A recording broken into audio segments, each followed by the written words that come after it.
Fala, criançada! Estamos começando mais uma aulinha hoje. Pessoal, a gente vai... Deixa eu só abrir aqui a aula para vocês.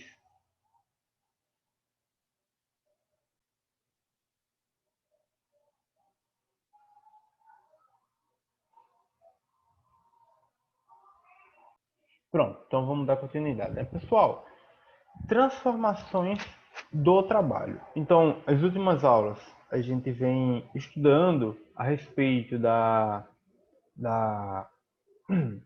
do quanto a globalização afetou o mundo, da questão dos fluxos de capital, de como a globalização afetou de forma desigual no planeta, e a fome continuou a existir no mundo, mesmo tendo um mundo altamente conectado, altamente globalizado, onde a gente pode ter acesso às informações relevantes a qualquer coisa que acontece no mundo em, em minutos ou segundos, mas mesmo assim ainda existe uma grande parte em alguns lugares, né, boa parte da população que passam fome.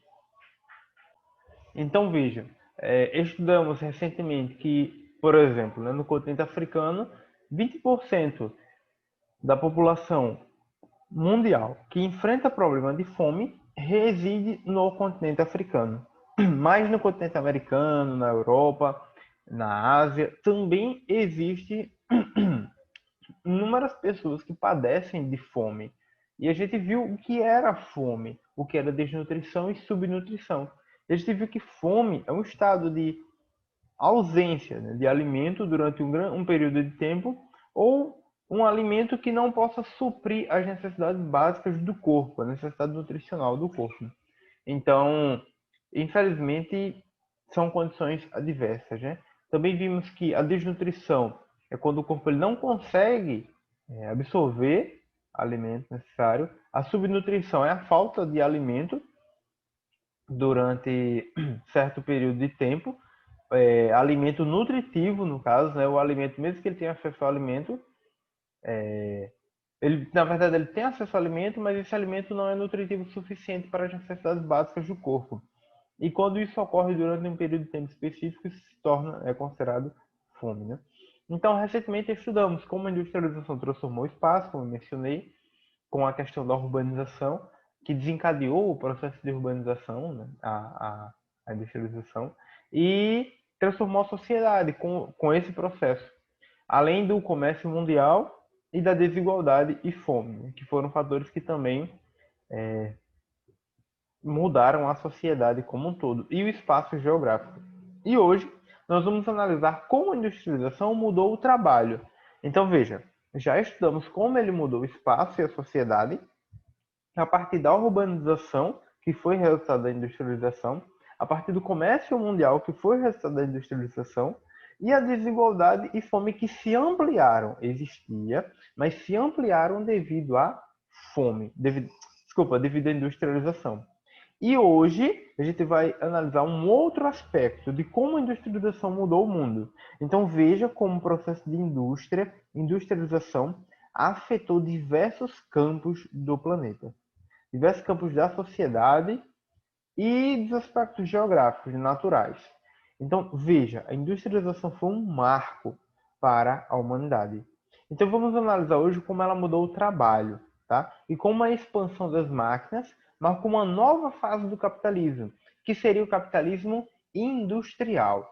Antes da Revolução Industrial, tínhamos o capitalismo comercial, que eram das grandes navegações, era a troca de mercadoria entre esses países, né, a partir das grandes navegações, a partir das embarcações. E com a Revolução Industrial, nós tivemos um outro capitalismo, que é o capitalismo industrializado. A indústria sendo a fonte de renda. Não mais as navegações, mas a indústria sendo a maior fonte de renda e de capital no mundo. Beleza? E depois aí vem outras fases do capitalismo, como o capitalismo financeiro, que aí vem com a questão dos grandes bancos e outros aspectos que vivemos hoje em dia. Então, vamos lá. Qual foi a primeira mudança que o capitalismo industrial, e no caso a industrialização, gerou? Bem, a lógica artesanal. Antes de dar essa explicação, eu quero deixar claro que eu gostaria muito que todos anotassem aí no caderno, né, tudo que está sendo dito aqui. Você está assistindo a aula aí, anote, porque isso é importantíssimo. Essa sequência de aulas aí é importantíssimo para a compreensão desses assuntos que são mais aprofundados. É um debate atual e você precisa entender bem isso para entender como funciona o mundo hoje, beleza? Então vamos lá.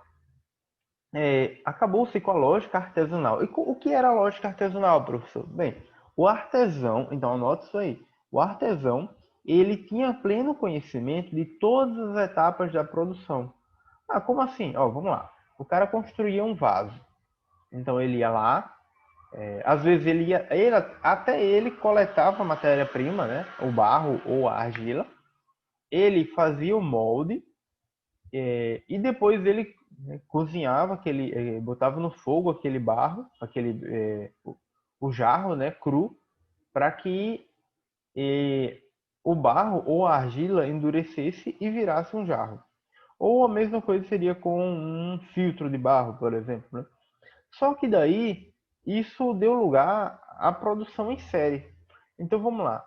Aquele jarro que o artesão ele trabalhava com as mãos dele, o barro, limpava o barro, trabalhava o barro, moldava o barro, depois esquentava o barro, né, no fogo para que ele pudesse cozinhar aquela argila ou aquele barro, e daí ele endurecer. E por último ele fazia limpeza e pintava. Então, isso foi algo que ficou do passado. Esse trabalho deu lugar à produção em série, ou seja, linha de produção. Como assim? O camarada, a pessoa não vai mais trabalhar, o artesão não vai fazer todas as etapas dessa produção. Então vamos lá, uma pessoa faz a coleta do barro, né? Geralmente é uma empresa, são empresas, indústrias de extração, são indústrias que vão extrair o minério. Então elas vão produzir esse produto, vende para uma indústria de transformação. Então, uma indústria extrativista extrai essa matéria-prima e vende para uma indústria de transformação, né, produção de bens. Então, essa indústria de produção de bens, o que é que ela vai fazer? Ela pega essa matéria-prima, ela já está limpa, né, ou ela vai fazer a limpeza da matéria-prima. Então, vamos lá. Alguém ou uma máquina faz a limpeza da matéria-prima. Essa matéria-prima passa para alguém que talvez ele vai comandar uma máquina e essa máquina ela vai fazer o molde do jarro. Então a própria máquina, né, vai ser injetado argila nela e ela vai fazer o molde do jarro. Esse molde vai para a fornalha, vai esquentar. Então outra pessoa cuida da fornalha, né, que no caso vai ser uma máquina, não vai ser alguém que vai fazer uma fogueira e vai colocar o jarro ali dentro. É uma máquina, tem a fornalha, a máquina coloca lá dentro, alguém opera. Então, uma segunda pessoa está operando a máquina da fornalha. Ele retirou esse molde da fornalha, levou para outro espaço, onde ele vai resfriar e depois vai ser feita a retirada do molde e vai ficar só o jarro. E daí o jarro vai passar pelo último processo, que é de pintura. Então, essa pessoa que vai ficar cuidando do resfriamento e da retirada do molde vai ser uma terceira pessoa. E essa pessoa vai levar para a última fase, que é o acabamento final, que é a pintura, a limpeza e a venda. Então essa quarta ou quinta pessoa vai pegar retirou o molde, vai fazer a pintura, a limpeza e vai passar para o setor de qualidade. Aí uma sexta pessoa vai verificar se a qualidade está ok e vai enviar para a venda. Então veja, nós temos aqui 4, 5 etapas nessa produção. Mas quem fazia tudo isso era o próprio artesão. E agora, uma produção em larga escala, porque são máquinas que fazem isso. O trabalhador, que antes era o artesão, ele tinha domínio de todas essas etapas, ele fazia tudo, agora não. Agora são máquinas que fazem em geral, e as pessoas apenas acompanham, verificam e operam essas máquinas. E são várias pessoas, cada pessoa com uma etapa específica. Então aí nós falamos da especialização. O que seria isso? A especialização. Então, tem uma pessoa lá, aqui ó, o que seria esse processo de o que seria esse processo de especialização? O que seria? Seria exatamente isso. Uma pessoa, né, como nós temos as divisões de trabalho, uma pessoa não vai ser mais responsável por fazer tudo, mas ele é especialista em quê? Na limpeza e verificação da qualidade. Ou no Eita, essa palavra é difícil. No desformeamento do jarro. Então ele tirou a forma e o jarro já está ali pronto, dentro da formazinha. Então, já tem outro que é responsável pelo controle de qualidade da argila ou do barro, né? Ele verifica, ele sabe o nível de qualidade ali para que não ocorra trincos no jarro. Então, cada um é especialista em um determinado setor. E como são máquinas que operam e especialistas que operam, nós temos uma produção em larga escala. Se um artesão fazia 5 jarros em um dia, uma empresa como essa faz 500, 600 jarros em um dia. Beleza? Então, nós temos aqui uma especialização do trabalho, tá bom? Então, ó, antes a lógica artesanal, onde o artesão fazia tudo, ele conhecia as etapas e ele concentrava todas as etapas nele mesmo da produção. Agora, a produção segue uma linha de produção, ou seja, possui etapas e divisões de trabalho. Então, e segue uma esteira, né? Cada um vai fazendo uma parte ali vai passando o produto e cada pessoa vai fazendo uma etapa aí dessa produção. Então, vamos lá. A lógica artesanal, o artesão concentrava tudo. Agora nós temos etapas. Cada pessoa faz uma coisa diferente. E nós temos, por isso gera uma divisão de trabalho, onde cada um se torna especialista no que faz. Beleza? Então isso marca uma fragmentação e acelera o ritmo da produção. Bom? Então veja bem, o artesão concentrava tudo. Agora nós temos uma produção em série, com a linha de produção, cada um faz uma coisa, etapas e a divisão do trabalho. Cada um faz uma parte do trabalho de forma especializada, cada um é especialista, e isso acelera o ritmo da produção, beleza? Então, o que era artesão se dividiu em 3 partes. Produção em série, que seria uma linha de produção, etapas e divisões, que seria a especialização da produção, e um ritmo acelerado. Show? Então, passando adelante.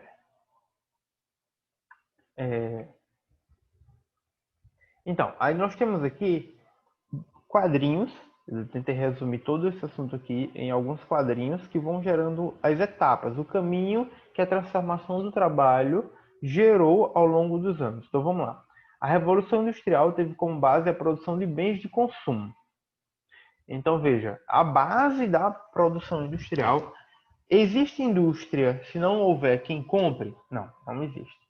Então é preciso que exista compradores. Então vamos lá. A Revolução Industrial teve como base a produção de bens e equipamentos. Se não tiver quem compre esses bens e esses equipamentos, ou seja, o consumo, não há produção industrial, tá bom? Então a Revolução Industrial teve como base a produção de bens. Anote aí. Essa produção de bens veio acelerada a um nível, né, muito superior a qualquer outro, por meio da tecnologia. Tem um acentozinho ali no O, mas está oculto por alguns erros de edição. Então, por meio da tecnologia, são máquinas substituindo o artesão.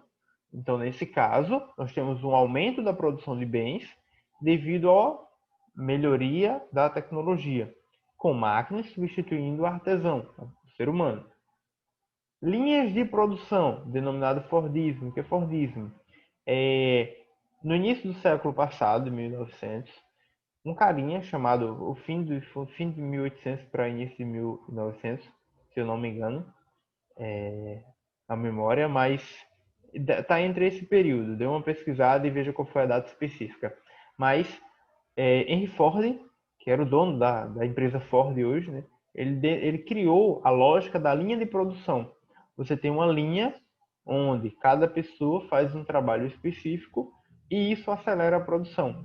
Essa foi a ideia dele e realmente funcionou. E hoje todas as empresas do mundo, praticamente todas, seguem uma linha de produção, cada um especialista em um determinado setor, e o produto vai passando de setor em setor. E isso acelerou a produção, beleza? Então, pois cada um, né, se torna especialista naquilo e faz aquele trabalho específico de forma mais prática e rápida. Então, por meio da tecnologia, houve a linha de produção, que acelerou a produção, né, com base nas ideias de Ford, ou seja, a linha de produção fordista. Então, anote isso aí, pelo amor de Deus, tá? Se você domina esse conteúdo aqui, você é um cara que está em outro nível na sociedade. Você é um cara que está em outro nível de conhecimento, tá? Você desenvolve um senso crítico. A partir desse conhecimento aqui, você passa a conhecer como funciona a indústria hoje no mundo, beleza? Então, a linha de produção, né, que gerou a especialização do trabalho, como eu falei, essa especialização do trabalho não é mais simplesmente o artesão lá que sabe o tipo de barro específico, ou que sabe a que temperatura ele vai colocar o fogo. Não. Aqui nós temos pessoas que passaram a ser operadores de máquina. Elas não põem mais a mão, literalmente, lá na máquina. Desculpa, no produto.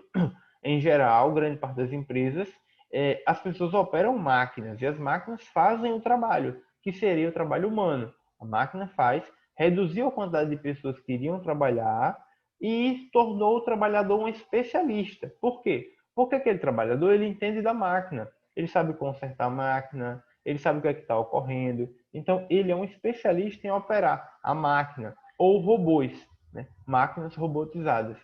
Antes isso não existia. Quem já viu o artesão que fazia um jarro fazer esse jarro utilizando um mini robô? Ele jamais pensou no passado, o artesão, que o seu trabalho de fazer um jarro seria executado por máquinas. E simplesmente ele ia ficar só olhando a máquina fazer ou operando ela, né? Colocando ela para acelerar, para reduzir o ritmo, ou fazer determinados outros produtos, outros trabalhos. Então, hoje, grande parte do trabalho virou especializado. As pessoas precisam entender bastante sobre determinado produto, determinada máquina, informática, mecânica, eletrotécnica, entre outros fatores. E, no final das contas, tudo isso gera o quê? Lucro. Faz com que o capital que foi investido, ele retorne em forma de lucro. Então, se eu investir R$ 1 bilhão, eu vou ter um retorno de 1,5 bilhão de reais. Então, essa é a ideia do trabalho. Beleza? Então, realmente foi uma grande transformação. E atualmente o desenvolvimento tecnológico aplicado à produção industrial exige um elevadíssimo nível de preparo e de especialização dos trabalhadores, né, que são cada vez menos operadores de máquinas, como eu mencionei, e mais controladores de máquinas robotizadas. E tá, professor, mas qual é a diferença disso daí? Bem, vamos lá. Antes, com a segunda revolução industrial, por exemplo, e com a primeira, antes existiam os artesãos. E daí esses artesãos eles se transformaram passaram a o trabalho deixou de ser artesão e passou a ser manufatura. E o que é manufatura? Anote aí se você não souber. E mesmo que você saiba, anote e não confie na sua mente. Foi o trabalho que fazia, né, o uso de máquinas, mas as máquinas ajudavam o trabalhador. Então vamos lá. O trabalhador ele tecia fios, ele fazia roupa. Só que ele tinha todo o trabalho de poder tecer ali de forma manual, com alguns instrumentos, né? Ele fazia a limpeza da lã, por exemplo, ou do algodão. Depois, ele de forma manual, com algumas maquinazinhas, né, com alguns equipamentos rústicos, ele transformava aquilo ali em fios. Beleza. E por último, ele iria tecer esses fios para transformar em roupa. Só que, com o advento de algumas máquinas, ele operava a máquina, ou seja, ele com a sua força manual, ele fazia com que o tear, né, o que é o tear? Uma máquina que tece os fios. Ele fazia com que o tear e outras máquinas fizessem ele mexia a máquina para lá, mexia a máquina para cá, empurrava para frente e para trás, e isso ia fazendo com que a máquina tecesse os fios. Então ele ainda trabalhava, só que a máquina auxiliava ele, acelerava um pouco o trabalho. Hoje em dia, o ser humano não opera mais essa máquina. Ele apenas controla ela por meio de botões, por meio de um painel eletrônico. Então ele determina: máquina, clica lá no botãozinho, coloca a máquina para acelerar. ou para reduzir, ou coloca a máquina para fazer determinado movimento ou outro movimento. Ele não precisa mais fazer a máquina, né, fazer aquilo. Ele não precisa mais executar aquele movimento lá na máquina. Não. Hoje ele simplesmente comanda, toca em um botão ou dá um comando e a máquina executa. Beleza? Simplesmente. Então, como foi que se deu essa evolução? Como foi que se deu essa evolução do trabalho? Então, você que imagina que tudo são flores no mundo industrial, é porque você ainda é um jovem. Recentemente, alguém aí na escola comentou assim: tá, professor, mas o setor privado é excelente. O setor público também, viu? Há seus problemas. Mas, assim, o setor privado, por exemplo, as indústrias são excelentes. E eu mencionando, né, sobre essa coisa do patrão dividir o lucro com o empregado, que isso jamais vai ocorrer. E aí, não, mas se é possível sim o patrão ele dividir o lucro com o empregado, porque eu estava falando sobre essa lógica neoliberal. O que é isso? Algumas empresas hoje, na verdade alguns governos, eles liberam, eles deixam as empresas com total vontade, né, liberdade, de fazerem o que bem entenderem. Então, aumentar a carga horária, permitir que as empresas negociem com o patrão, com o empregado, as suas férias ou outras coisas, e deixa e permite que isso é um meio, né, de ampliar a produção industrial e de gerar renda ou emprego para o trabalhador. E aí eu questionei, mas será mesmo que o governo na deixar de interferir nisso com o discurso de que vai haver uma melhoria de emprego e que vai fazer com que ocorra uma melhor relação entre o empregado e o patrão, realmente é verdade? Se o governo deixar de interferir nas leis trabalhistas, será que é isso? Bem, vamos analisar qual foi a história da evolução da relação entre o trabalhador e esse trabalho. Esse trabalho a gente viu que evoluiu em sentido tecnológico, mas qual foi a relação entre todos eles aí, os envolvidos? Aí eu quero que vocês deem atenção a isso e entendam como é que funciona a lógica dentro das empresas, beleza? Então vamos lá. Primeiramente, o aumento da produtividade industrial não foi acompanhado de forma adequada pelos benefícios e direitos dos trabalhadores e da população. Então entenda que a indústria ela não está interessada no funcionário, ela está interessada em quem vai comprar o produto e no lucro, principalmente no lucro.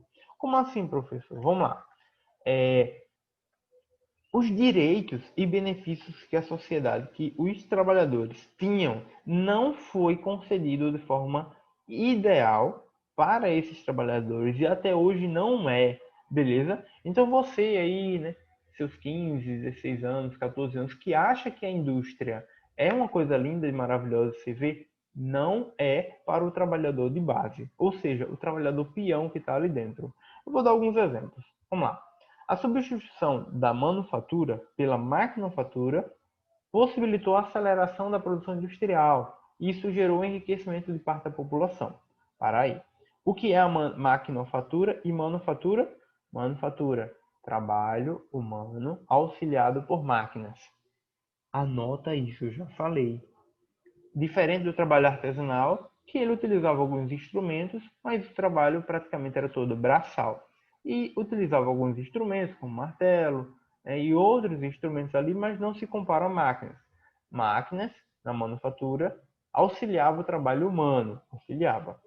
Na manufatura, no caso, né? Na maquinofatura, que é o que ocorre hoje em dia, já pode ser até, alguns utilizam outros termos, mas na maquinofatura, a máquina executa o trabalho e o ser humano observa e opera ela apenas, beleza? Na manufatura, não. A máquina auxiliava o ser humano. Na maquinofatura, o contrário, a máquina executa o trabalho, tá bom? Então, isso acelerou a produção industrial, gerou menos trabalho, tá? Algumas empresas, elas empregam muito pouca gente. Isso é bom, entre aspas, aliviar a carga de trabalho sobre algumas pessoas, sim, é importantíssimo. Mas A máquina ela poderia, por exemplo, não retirar o homem do trabalho, mas auxiliar ele no trabalho e manter a pessoa empregada. Mas infelizmente algumas pessoas foram despedidas porque as máquinas ocuparam totalmente o trabalho delas. Tá bom? Então vamos lá. Mas isso acelerou a produção industrial, tá bom? Beleza. E gerou o enriquecimento de parte da população, ou seja, os donos de meios de produção. Vocês lembram o que é meio de produção? Estudamos isso na sétima série, oitava. O que é meio de produção? Bem, se eu tenho uma fábrica e eu tenho máquinas ali, esse é o meu meio de produção. Se eu sou um taxista e eu tenho um carro, um táxi, esse carro é o meu meio de produção. Então, meio de produção é as máquinas, o espaço que você usa, as ferramentas para executar o seu trabalho, beleza? Então, os donos de máquinas, os donos de fábricas, eles ganham muito dinheiro em cima dos trabalhadores que eles contratam para fazer aquele trabalho. Então, isso gerou um grande contraste socioeconômico que nós vemos hoje na população. Por quê? Porque surgiu as diferenças de classes sociais, galera. Diferenças de classes sociais.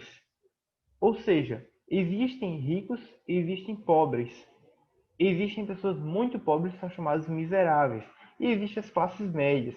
Isso passou a existir de forma mais gritante depois da Revolução Industrial, porque algumas pessoas passaram a ter muito, muito mesmo, e outros passaram a ter quase nada. Então, esse processo gerou o êxodo rural, porque muita gente saiu do campo para vir para a cidade, a precariedade da vida do operário, lá na Inglaterra e na segunda revolução industrial, milhares de pessoas saíram do campo e correram para a cidade em busca de emprego nas fábricas, porque a vida no campo também era bastante precária. Então, mas a vida do operário talvez fosse até pior, o operário dentro da cidade. E nós vamos entender um pouco como era a vida deles. Mas veja, a baixa remuneração, ou seja, ganhavam muito pouco em grande parte do serviço. E hoje ainda ocorre isso. As pessoas ganham muito pouco em grande parte dos serviços que executam, enquanto que os patrões e os donos das empresas ganham milhões, tá? Então, passou-se a ocorrer um desemprego crônico. O que é o desemprego crônico? Muitas pessoas sem emprego e as moradias precárias e muitas dificuldades no acesso da população aos serviços públicos de qualidade. E isso ainda é uma realidade hoje. Era na época da Revolução Industrial, 1850 para cá, e ainda é, tá? Então as pessoas no passado tinham moradias precaríssimas naquele período, não existia saneamento básico, acesso à água era complicado, a água geralmente era contaminada. Então existiam muitas dificuldades. Por isso nós tivemos várias doenças que se propagaram naquele período. Houve a peste negra, por exemplo, que foram depois veio a gripe espanhola, resultante da imundície que existiam nas cidades, das moradias precárias e da baixa saúde, porque as pessoas trabalhavam muito, muito mesmo naquele período. E hoje a gente trabalha, né? Mas é isso aí, tá? Então, as pessoas tinham dificuldades de ter acesso a sistemas de saúde de qualidade. E hoje não é diferente, tá? Hoje, muitos trabalhadores ainda vivem em condições precaríssimas e possuem dificuldades a ter acesso a serviços públicos de qualidade. Quem é que tem 300, 400 reais para poder pagar um plano de saúde de qualidade? Não tem, né? Então entenda isso. Não tem. Ainda tem que pagar, às vezes, um aluguel de uma casa. Então, como é que essa pessoa vai ter uma qualidade de vida excelente? Não vai. Fora feira, fora água, luz, energia, botijão de gás. E se quiser colocar o filho na escola particular, aí toma dinheiro mais, né? Gente, a vida não é fácil, tá? Então vamos lá. Condições de trabalho nas primeiras fábricas. Então entenda como ocorria no passado e a gente tenta comparar um pouco com o que é hoje. Na primeira Revolução Industrial, né, 1850, não, 1700 e alguma coisa, entre 30 e 40 e 50, muitas máquinas eram improvisadas ou experimentais. Foi logo quando começou, né? 1700 quebrada, a primeira. A segunda revolução foi em 1850. Então isso levou a muitos acidentes de trabalho. Então existia aí a falta de direitos trabalhistas, acidentes de trabalho. Então vamos lá, o cara trabalhava numa máquina improvisada ou experimental. O cara sofreu um acidente de trabalho, cortou um dedo, cortou uma mão. Mas não existia direito trabalhista. E o que é direito trabalhista? São as leis que determinam o direito do trabalhador. Então, isso fazia com que as pessoas que sofriam acidentes no trabalho, naquele período, não recebessem nenhum tipo de assistência hospitalar, psicológica, financeira. Já pensou você perder sua mão, seu braço? Isso afeta o seu psicológico. Algumas pessoas entram em choque. Então, precisavam de um profissional, de alguém que pudesse ajudá-los. Talvez naquele período nem ocorria, nem existiam psicólogos, não existiam psicólogos. Não recebiam ajuda financeira e nem de tratamento de saúde. Então, como é que essas pessoas viam? Gente, deveria ser horrível viver nesse período. Também existia o emprego de crianças nas indústrias. Crianças trabalhavam nas indústrias. E muitos adultos tinham uma jornada de 16 horas de trabalho por dia. Então vamos lá, você tem 24 horas para dormir, para viver, né? Das 24 horas você dorme 8. E 16 horas você está acordado. Mas essas 16 horas era o tempo que o trabalhador passava trabalhando em um dia. Então isso era extremamente exaustivo. Por isso que algumas doenças proliferaram naquele período e mataram milhões de pessoas, como a peste negra, por conta da imundície nas cidades, a saúde debilitada das pessoas por conta desse tempo de trabalho e as condições precárias em que eles viviam no todo, né, de higiene e tudo mais. Então, foi um campo fértil para muitas doenças naquele período. Beleza? Então, 16 horas de trabalho. Agora vamos lá. As condições mudaram? Mudaram. Com o tempo, hoje vocês sabem que não trabalhamos mais 16 horas ao dia e as crianças também não trabalham mais dentro da indústria. Mas veja, com o tempo, os sindicatos trabalhistas, sim, e hoje nós também temos outros direitos que eu vou falar aqui. Mas olha, com o tempo, os sindicatos conseguiram reivindicar alguns direitos. Quais? Vou dar um exemplo. Em 1917, o México fez em sua Constituição a primeira lei que estabelecia, né, no caso, estabeleceu um documento que determinava uma jornada de trabalho de 8 horas por dia. Então, tu, trabalhador, pode trabalhar 8 horas por dia, o ideal, tá? Tinha férias remuneradas, porque férias, cara, o trabalhador precisa. Geralmente, quando a pessoa retorna das férias, ele retorna muito mais produtivo. Então, é necessário que o trabalhador tenha férias para ele descansar, tá? Então, isso afeta o psicológico dele, afeta a produção. Mas essa ideia de férias é principalmente visando isso, a produção industrial. Não é porque se tem pena do trabalhador, não, viu? Salário mínimo, é necessário um salário mínimo que ele possa viver com aquele dinheiro, ou pelo menos, né, ter o básico para poder viver. Proteção aos direitos de gestantes e mães. Então, a pessoa que está grávida, a mulher que está grávida, ela tem certos direitos. Ela tem que ter um período ali de descanso antes da gravidez e após a gravidez. Por quê? Porque aquele bebezinho ali, ele precisa viver. Mas sabe por que ele precisa viver? Porque ele vai gerar renda no futuro. Ele vai ser um grande trabalhador. Ele vai ser um especialista em determinada área. Entenda que as coisas visam o capital. Não é porque você tem pena da gestante, da mãe, também. É uma questão ética. Mas o principal fator é que é preciso que o cidadão ele tenha uma autonomia, ele cresça, ele tenha os seus direitos, aquela criancinha tenha os seus direitos preservados, para que no futuro ele possa ser um cidadão que não gere prejuízos para a sociedade. Como assim? Um jovem com incapacidade mental, ele não vai ser alguém útil para a sociedade. Ele vai dar prejuízos com base no capitalismo. Por quê? Porque o governo vai ter que pagar uma aposentadoria para os pais, alguém vai ter que cuidar dele, vai ter que ter um sanatório, talvez, para ele viver naquele sanatório. E ali o dinheiro que o governo pagaria, né, seria destinado para os cuidados com ele, até que ele venha a morrer de velhice ou de alguma complicação. Então isso é um prejuízo? É. Por isso que é preciso que as mães cuidem bem de seus filhos e tenham uma boa gestação. Entenderam qual é a lógica? Então, os países europeus e os demais países do mundo passaram a copiar essa proposta, né? Sim, e também regulamentava o trabalho feminino, tá? Então, vamos entender. Isso é a realidade atual. E eu já falei, porque existe aí, né, o salário mínimo, que é um salário que, como base, é um mínimo para a pessoa viver, né, sobreviver, mas não, em muitos casos, não é o suficiente para que a pessoa possa ter uma vida de qualidade. É o básico do básico para ele conseguir suprir necessidades mais básicas. Porque vamos lá, um salário mínimo hoje no Brasil é quase R$ 1.000.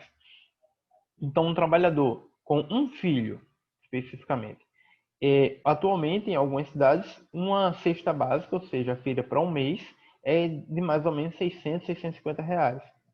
E você paga, às vezes, um aluguel aí de 300. Se você pagar um aluguel, você paga aí um aluguel de R$ 300, R$ 400. E aí, foi embora o dinheiro. Então, às vezes, você tem que fazer um extra para conseguir pagar a energia, para conseguir pagar a água, né? Aí, por isso que, às vezes, vem benefícios sociais como Bolsa Família. Porque o Bolsa Família, ele vai auxiliar em que sentido? Ele vai gerar uma renda para que a criança tenha uma alimentação na escola, para que a criança esteja na escola, que ele vai ter uma alimentação na escola e vai suprir um pouco, né, o gasto que teria em casa. Vai gerar uma renda, um dinheirinho, para que se compre o botijão de gás, pague uma água e talvez uma roupa para essa criança. Então nós temos aqui um benefício que vai auxiliar. Talvez o pai possa fazer alguns trabalhos extras, que, né, melhora o seu salário, e talvez a mãe possa também fazer alguns tipos de trabalho. Então, veja qual é a circunstância, né?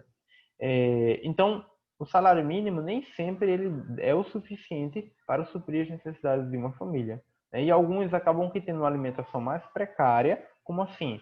Enche seus carrinhos de supermercado, de quê? De salame, linguiça, carne de hambúrguer, peito de frango empanado, coisas processadas, coisas que não são saudáveis, mas que têm um baixo custo. Muito cuscuz, muito fubá. Por quê? Porque isso tem um baixo custo. Diminui um pouco o valor da feira. Talvez um arroz de baixa qualidade, um feijão de baixa qualidade. Isso reduz o valor da feira, mas precariza a alimentação do cidadão. Mas, em outra contrapartida, ajuda para que ele tenha um trocadinho a mais para cumprir com outras necessidades ao longo do mês. Então, veja qual é a situação do cidadão. Entendo, né? Agora, vamos lá. Mais um detalhe para a gente encerrar a aula. O trabalhador, pessoal, dentro das fábricas, eu vou dar um exemplo aqui que eu vejo, né, onde eu vivo. Existe a empresa de salineira. Hoje foi estabelecida uma lei que o trabalhador, o patrão, ele pode contratar um trabalhador, né, e dispensá-lo com alguns meses sem ter vínculo empregatício. Então, o que acontece? Aí foi colocado a cargo ao patrão poder estabelecer com o funcionário essa relação. O funcionário vai dizer, não, eu quero, eu aceito que você me contrate, né, e passe esse tempo sem assinar a minha carteira, para que eu possa ter os meus direitos. Então, olha a ideia. E aí você passa os benefícios disso para mim. Mas isso não existe, velho. O que é que acontece? A indústria aqui, ela contrata o cara, passa 2 meses, bota para fora. Passa um mês e recontrata de novo. E esse processo vai até que vença a quantidade de contratos que ele pode fazer com o cidadão. E daí ela vai e contrata ele realmente de vez. Mas nesse período aí de quase um ano, que ele pode atualmente, porque houve uma mudança nas leis, permite a indústria antes, ela 3 meses precisava contratar a pessoa, não poderia manter um vínculo empregatício sem, né, assinar as documentações por mais de 3 meses. Mas hoje pode até por quase um ano. Então o que a indústria faz? Ela mantém você desse modo, por quase um ano. E não te passa nenhum benefício por isso. Na verdade, você fica ali descoberto. Se tu sofrer algum acidente na empresa, qual é o vínculo empregatício que tu pode provar que tem com aquela empresa, né? Qual o benefício que tu vai ter? Um seguro-desemprego, se tu não tem carteira assinada? Algum outro seguro diante de um acidente que tu sofreu? Como? Então, algumas empresas elas começam a fazer isso porque foi permitido isso. Entenda, se no passado as empresas colocavam pessoas para trabalhar 16 horas por dia e crianças, não é porque elas amam o trabalhador, não, elas amam o capital, o dinheiro. E elas não, hoje em dia, isso só não ocorre porque as leis trabalhistas não permitem. Quem é que tem mais direito de fala? Um trabalhador que ganha um salário mínimo ou o empresário que ganha 1, 2, 3 bilhões ao ano? Então, pare e analise. Eu vou dar mais um exemplo de uma empresa, não vou citar o nome dela, mas recentemente, né, estou mais atento às questões de bolsas de valores E algumas empresas, elas pagam dividendos. O que é isso? Uma empresa, ela lucra bastante em um determinado ano e ela divide uma parte daquele lucro com os acionistas. Então, se você tem uma ação de uma determinada empresa, por exemplo, uma ação da empresa custa R$ 60. Uma determinada empresa recentemente teve um lucro muito bom e ela dividiu aí com seus acionistas, ou seja, pessoas que investiram nela. É, por exemplo, uma pessoa que tinha uma única ação que custava R$ 60 recebeu 25 centavos de crédito porque essa empresa dividiu com seus acionistas uma parte do lucro. Né? E o que acontece? O lucro realmente que foi dividido era na casa de 140 e poucos milhões de reais, se eu não me engano. É muito dinheiro. Mas quando você divide por várias ações, centenas de ações, ela equivalia a 25 centavos para cada ação.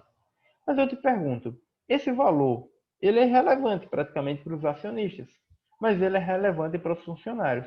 Já pensou se 144 milhões de reais fosse dividido para todos os funcionários? Eles iriam ficar ricos. Porém, ou iriam ter aí um abono salarial muito bom no fim do ano, no caso aí, foi dentro de 3 meses apenas esse lucro. Agora, imagine se todos os funcionários recebessem esse salário, né, regularmente, né, esse abono a mais a cada 3 meses. Seria excelente. Mas por que as indústrias não fazem isso? Em muitos casos, porque temem aí o enriquecimento do funcionário. Por quê? Porque o funcionário tendo uma renda elevadíssima, ele não vai mais trabalhar naquela empresa. Ele vai se sustentar com o que ele já tem, ou talvez não queira mais, ou ele vai ter autonomia, né, de poder até mesmo produzir e construir sua própria empresa ou algo do tipo. Então, é melhor que a gente mantenha um funcionário escravizado do que dar certa autonomia para ele, entende? Então, pessoal, é importantíssimo que a gente entenda como funciona o mundo hoje e os porquês das coisas.